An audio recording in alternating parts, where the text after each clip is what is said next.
Alors ce que je propose là maintenant, j'ai fait déjà 2 carpes, je suis super content. On va essayer au pain, parce que du coup comme j'avais prévu, ce matin j'ai broyé du pain, donc autant en profiter, on va essayer. Peut-être pour essayer de faire un peu de la brème ou du gardon, parce que du gardon, c'est sûr, il y en a. Parce qu'on a vu un magnifique cormoran en bouffer un tout à l'heure, sur mon coup. Donc on va essayer de cibler un peu pour avoir un peu de la touche, hein, pour se faire plaisir. Maintenant, j'ai fait mes carpes, donc je suis content. Alors, la première étape, on va préparer le hamburger. Alors moi, je prends ces porte-pièces là, hein. C'est la taille qui me plaît bien. Alors, on va monter une ligne. Donc là, c'est l'avantage du quick change, hein. Ce que j'expliquais, c'est qu'on peut changer, on peut moduler en cours de pêche sans problème, sans se prendre la tête à refaire les boucles et tout ça. Au moins l'avantage, hop, ça va très très vite. Donc là, c'est le système un peu carpiste avec une aiguille. Là, je vais faire mon hamburger et je vais coincer mon hamburger avec ça. Après, on a la possibilité, on pourra le faire en deuxième plan si ça tient pas longtemps, c'est le faire avec une bague plastique, hein. Ça ira très très bien avec l'écarteur et venir coincer en fait votre mie de pain directement dans la bague. Mais on fera un test. Là, je vais tester l'hamburger et en fonction du fouettage, si je vais bien voir, hein, parce que peut-être que tout va exploser au moment du lancer, on va tester comme ça et puis on va évoluer en fonction de la pêche. Donc ça, c'est pour la préparation de la ligne, donc il n'y a rien de compliqué. Donc là, c'est en fait un hameçon avec un cheveu.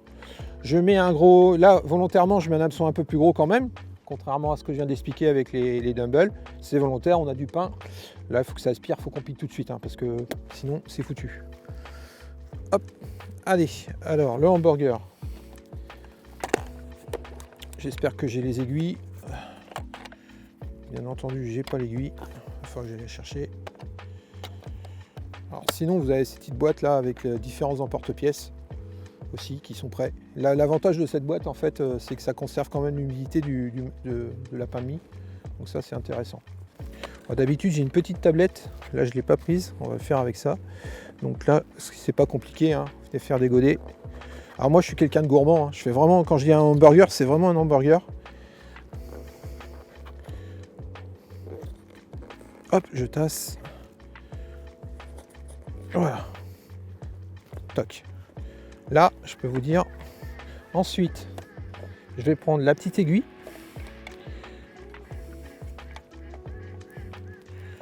Hop. Toc. Voilà. Pas se piquer les doigts.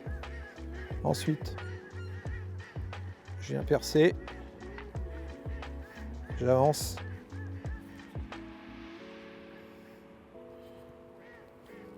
Donc bien sûr, faut pas y aller comme un bourrin. Voilà. Toc. Alors vous allez me dire, ouais, mais le cheveu, enfin j'en vois déjà qui vont dire, ouais, le cheveu il est loin. Alors déjà, premièrement, c'est pas parce que votre cheveu est long que vous allez décrocher le poisson. Et puis là, faut pas oublier quand même, c'est que je viens de compresser la pain de mie et au contact de l'eau, ça va avoir tendance à gonfler. Donc je vais me retrouver avec une bouchée qui va carrément prendre toute la longueur du cheveu, quoi. Voilà. Donc ça, c'est pour la partie appât. Donc je vous remontre. Voilà. Et maintenant, eh ben, on va continuer au pain, hein. On va se faire plaisir. Parce que le pain, c'est bon le pain. Voilà. Toc. Ça, on va le refermer. C'est important, comme je disais, de laisser... parce que là, ça va sécher. Alors là, comme d'habitude, moi je fais un mix avec mon blender. Je le broie vraiment et c'est carrément un mix de pain. Mais là, le but, c'était vraiment d'avoir des grosses particules. Alors, je l'ai broyé, mais très peu, quoi. De façon à avoir quand même des gros morceaux dans ma cage. Quelque chose vraiment qui travaille. Je vais garder volontairement cette cage. On aurait pu mettre une cage un peu plus grosse, hein, style une cage métallique, avec une grosse gabarit, pour en mettre plus. Et là, du coup, ce que je vais faire, c'est que je vais venir charger, comme si je chargeais un mix normal, il n'y a pas de problème. Voilà.